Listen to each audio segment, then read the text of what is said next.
Hey everyone, more especially you, the special one that is listening to this message. Wassalamu alaikum warahmatullahi wabarakatuh. It has been quite some time since my previous videos, and I know that it has been such a huge gap that I created between the intended goal and the reality. So this is one of the messages I share on this platform and maybe share to others too. This message will not be too tricky as compared to the previous ones or to its predecessors. It will be easier to decode the hidden meanings regardless of who decodes the meaning.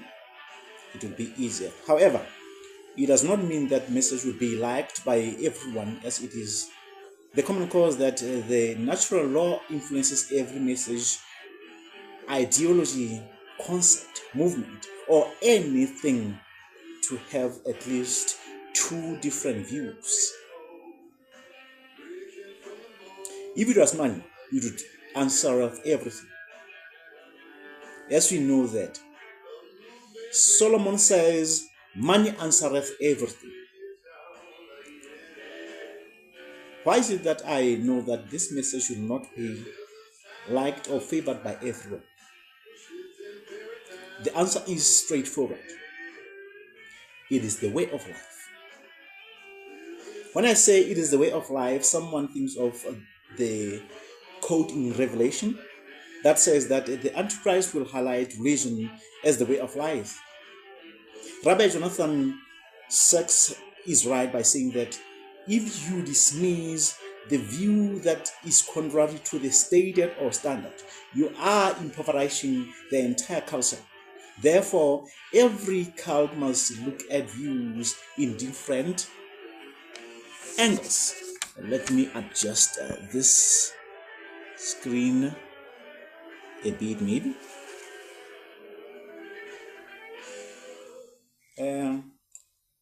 As we speak right now, societies, races, ethnics, nations, countries, paths, groups, and continents are on high stakes on differences on economy, politics, technology, and the likes.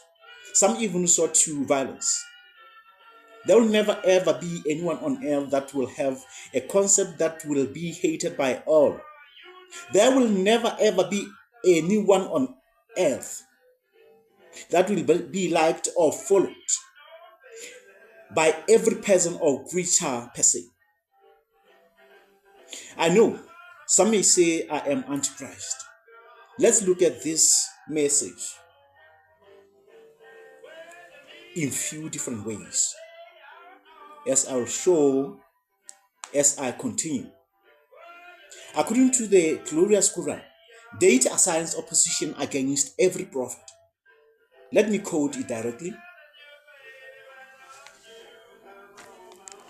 We have made for every prophet an enemy, devils from mankind and jinn, inspiring to one another decorative speech in delusion. But if your Lord had willed, they would not have done it. So leave them and that which they invent. If you conceptualize this message or code, you will not hesitate, but you'll note that Messiah will have opposition. If you don't believe the rabbi and the glorious Quran I quoted, let me take another angle. Stephen Covey says that opposition is a natural part of life, and overcoming challenges and adversaries develop character masses. Even God uses opposition In previous videos, we said that opposition, aggression, vengeance, and adversary is Satan. Hence, any that retaliates, opposes, or comes against your idea, concept, way of life, lifestyle, ideology, education, mentality, or any other thing is practicing Satanism. Satanism is the practice of opposing, retaliating, or being against an idea, practice, habit, activity, policy, law, religion, concept, or anything.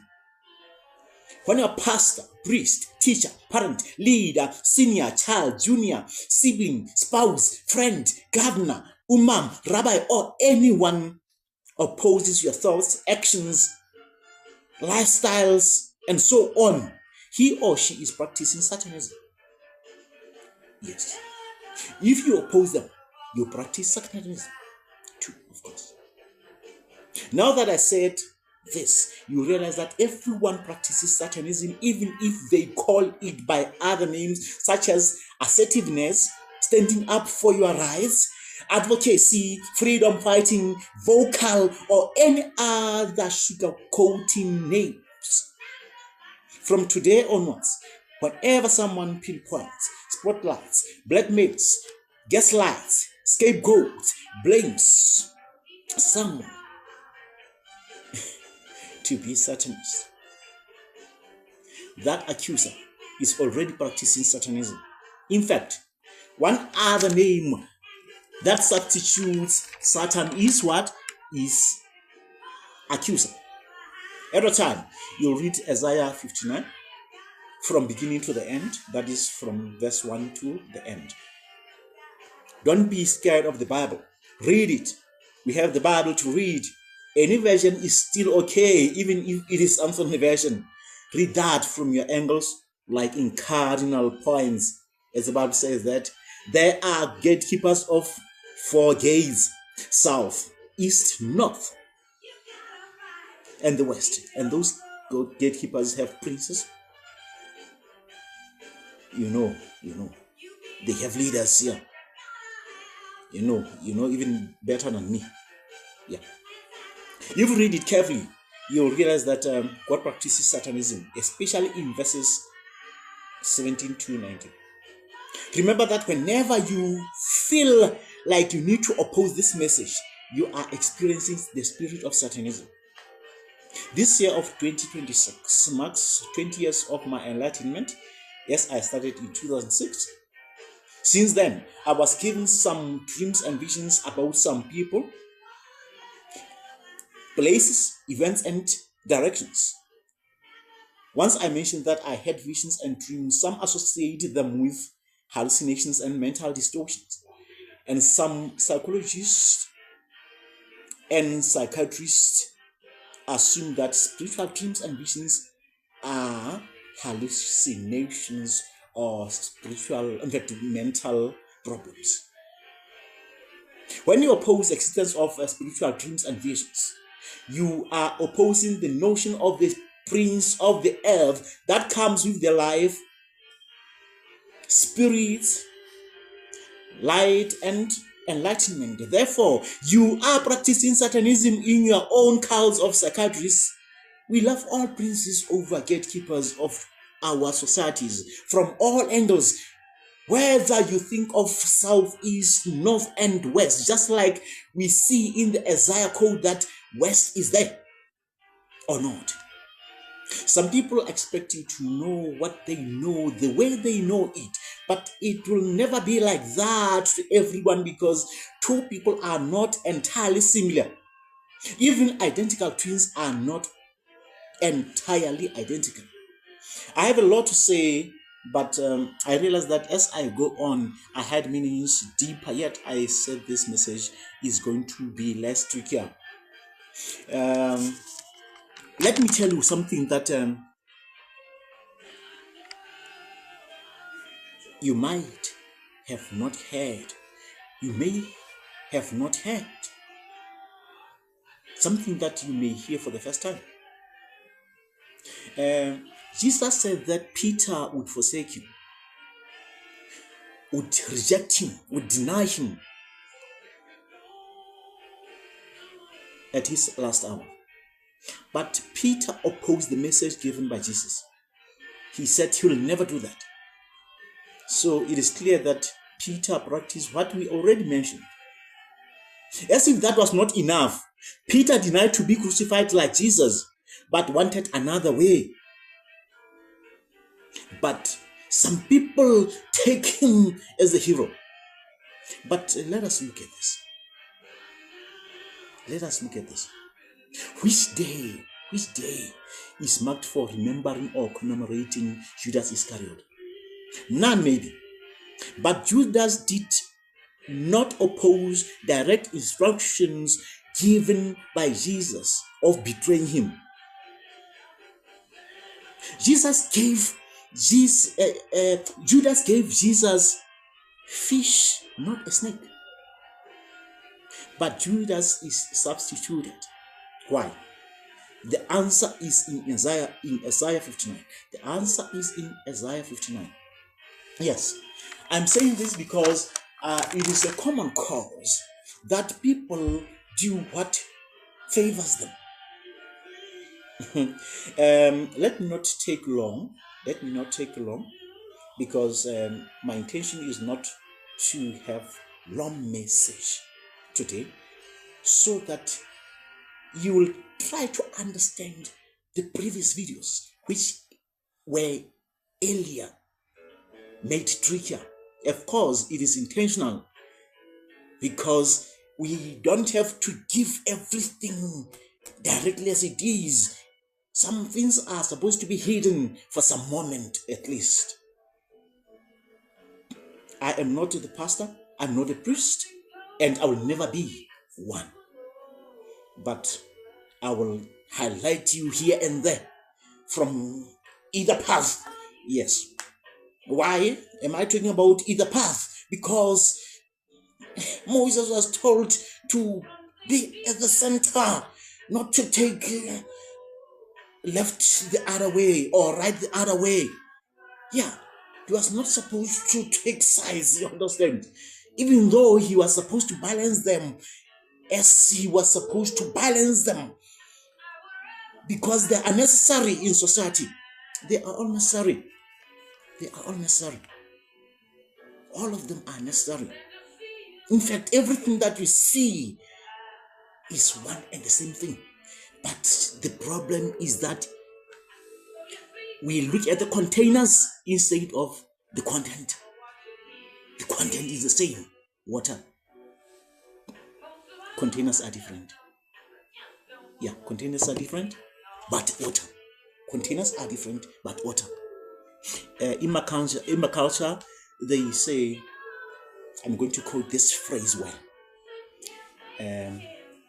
Idiomatic expression, we call them maele.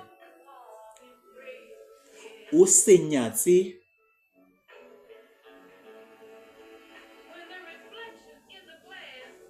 morwa wa re ho morwa moratu. And they say again somewhere, ha onyatsi morwa onyatsa mokgele. These two expressions say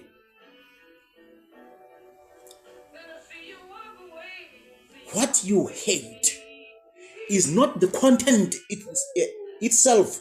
You only hate the container. The message you like, but the deliverer of the message is the one that you hate. Ha onyatsi morwa onyatsa mokgele. Morwa is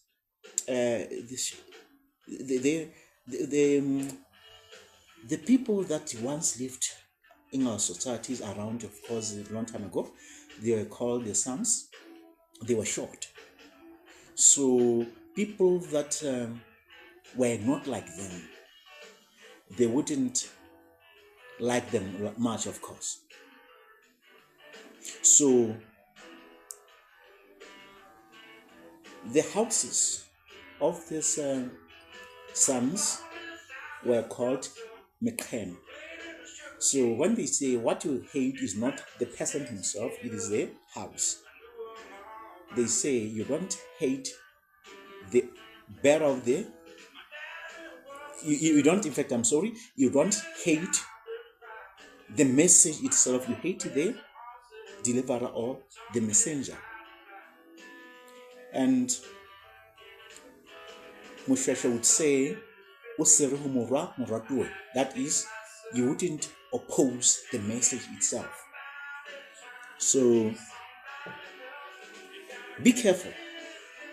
Most of things that we see around have similar ideologies, similar concepts, but they only change the way they say them. As we know that the language is dynamic, the language changes over time. Over time, things change. Things change, and they say the more things change, the more they stay the same, or the more they change, the more they go back to the original possession. Just like I said, I have a lot to say. I'm not intending to make this message to be so extensive and long, because let me put it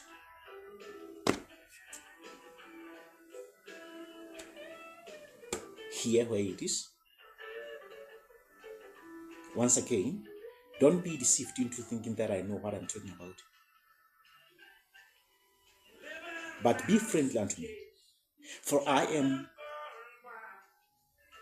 the same, the true worshipper of the infallible King of heaven.